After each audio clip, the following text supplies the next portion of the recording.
You're posting, you're showing up.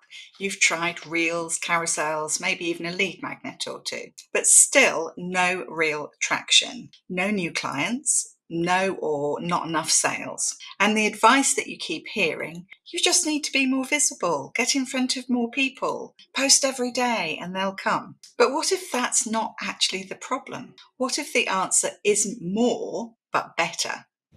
I'm Rachel Roberts. I help freelance language teaching professionals build businesses that are sustainable, profitable, and actually feel good to run. That means simplifying your offers, refining your marketing, and focusing on what really works without burning out or selling your soul in the process. In today's video, I want to get you thinking about what visibility really means and why simply getting in front of people isn't the magic bullet that it's often made out to be. You don't have a visibility problem, not really. Or to be more precise, you probably don't have the kind of visibility problem that you think you do. Because the truth is that most freelance language professionals I work with are showing up.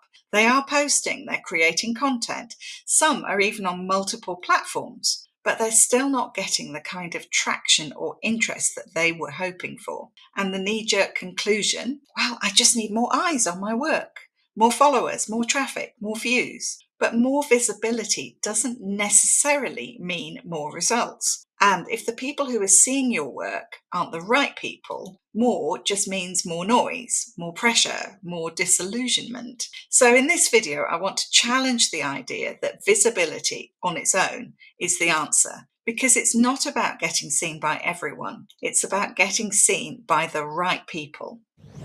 Let's use a simple metaphor. Imagine that you've spent hours preparing a beautiful 3-course meal, tailored to the tastes of a very specific group of guests. But the people who actually turn up to your table are allergic to half the ingredients. That's what happens when your content gets attention from people who are never going to be interested in your work in the first place. They might scroll, they might click, they might even comment, but they're not your clients. And the emotional whiplash of getting surface level engagement but no real inquiries is exhausting. And it leaves you wondering, what am I doing wrong? When the real problem might simply be this: your work is landing in front of the wrong people. And the fix to this is not about shouting louder and doing more. It's about getting clearer.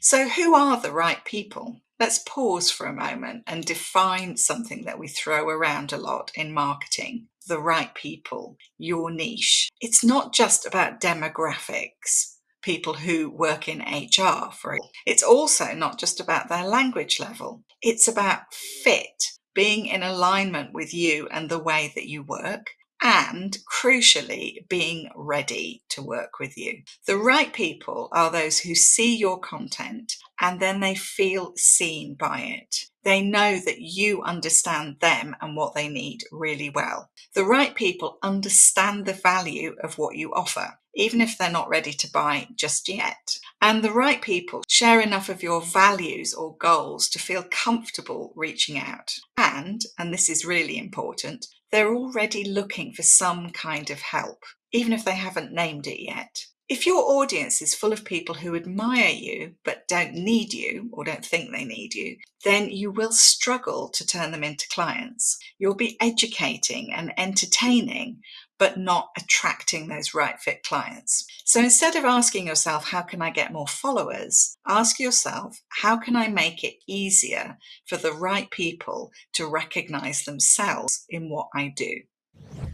There's also a very real emotional toll here that I think we don't talk about enough. If you're constantly showing up and not getting any meaningful engagement or anybody approaching you wanting to work with you, it can start to feel a bit personal. You wonder if perhaps what you're putting out just isn't good enough, or if your offer itself isn't good enough, or if you're not interesting or confident or expert enough. But that's almost certainly not the case, because when your visibility is misaligned, In other words, when your message is unclear or your audience isn't quite right for you, it's not that people don't like you or value you, it's that they almost don't realize that you're talking to them or that you could have something to offer them. It's a disconnect rather than a failure. And if you keep pushing through without addressing that misalignment, that's what leads to burnout and lack of confidence or resentment,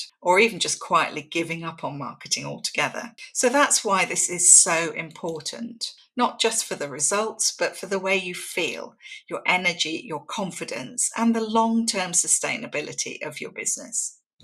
Now let's talk about a deeper fear that often lies under all of this. Underneath, people are often wondering, well, if I narrow my focus and my niche, if I stop trying to appeal to everyone, will I lose potential clients? Or even, do I have to become more salesy in order to get those clients? If you've been turned off by the louder, more performative side of online business, pushy sales tactics, the constant content hustle, the sense that you have to turn yourself into something you're not, I've got good news for you. Marketing does not have to be manipulative to be effective. You don't need to cold message 20 people a day. You don't need to use tactics that make your stomach turn. You just need a clear, resonant message delivered with consistency to an audience that actually wants and recognizes that they need what you offer. That's it.